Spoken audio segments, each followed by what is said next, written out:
We've all been there, right? Those moments in life that just knock you flat. It could be losing a job, a tough breakup, a time where you just feel completely lost. The real question isn't if these moments will happen, it's what do we do when they do?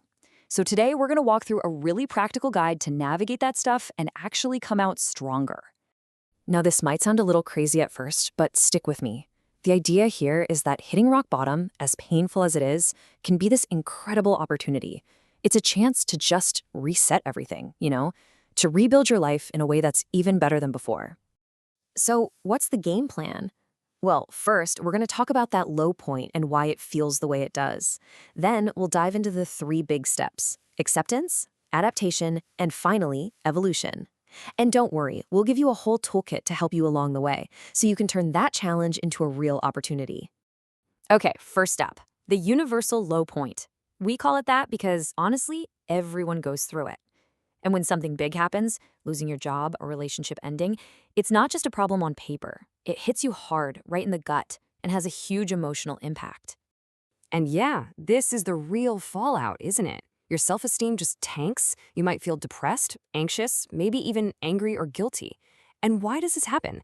It's because we get attached to our jobs, to people, to our daily routines. When that's suddenly ripped away, it feels like a piece of you is missing. And let me just say, that is a completely normal, human thing to feel. So, you're in that tough spot. Where on earth do you even begin? Well, it all starts with step one: radical acceptance.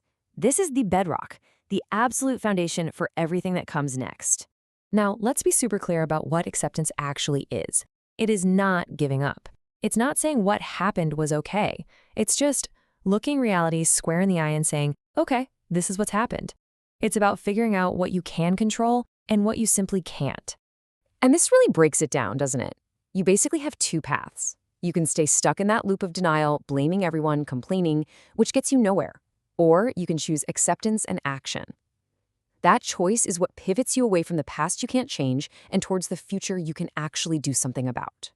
Man, this quote just nails it. And let's be real, this is the hardest part: accepting that things will never be exactly the same as they were before. But here's the thing: that acceptance isn't a dead end. It's the key that unlocks the door to your new beginning. All right, so once you've truly accepted what's happened, what's next? That brings us right to step two: active adaptation. This is where we stop just thinking and start doing. It's time to build your new reality. I just love this metaphor. It's so perfect. Adaptation is that moment you decide to get back on your feet. You might be a little shaky, a little unsure of where you're going next, but you make the choice to brush yourself off and take that next step. So, what's the core strategy here? It's actually surprisingly simple. The key word is stay busy. That's it. The whole goal is to fill your time and your mind with positive, productive stuff. When you do that, there's just less room for all those negative thoughts and frustrations to creep in. And this isn't just theory.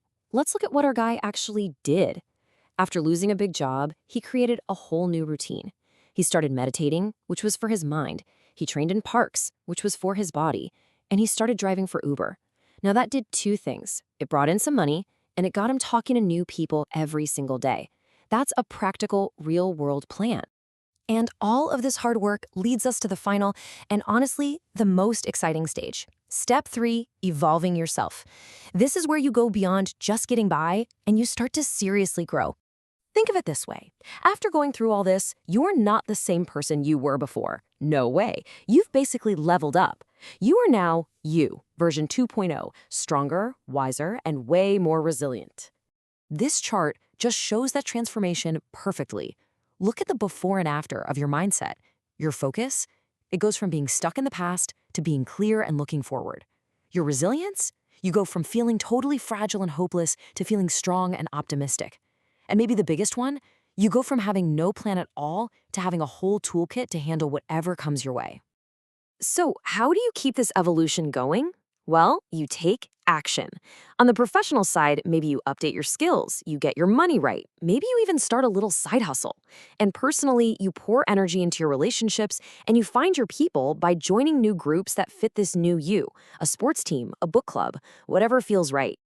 Now, to help you with all this, we've put together a little recovery toolkit. These are things you can literally start looking into today.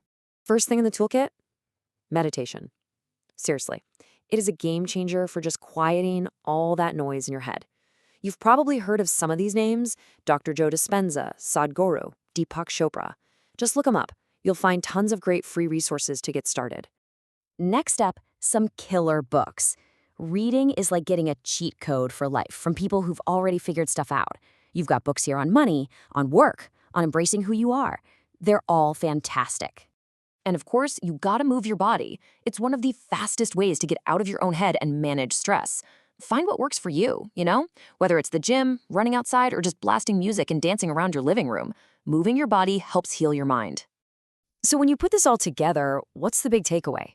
It's this powerful idea of turning your adversity into a genuine opportunity. And this quote from Mother Teresa just sums it all up beautifully, doesn't it? Life isn't about trying to dodge the hard stuff. It's about meeting those challenges head on and letting them make you into a better, stronger person. So I'll leave you with this final thought.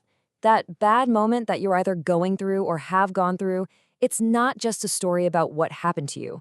Think of it as your origin story. The real question is, what will you let it empower you to become?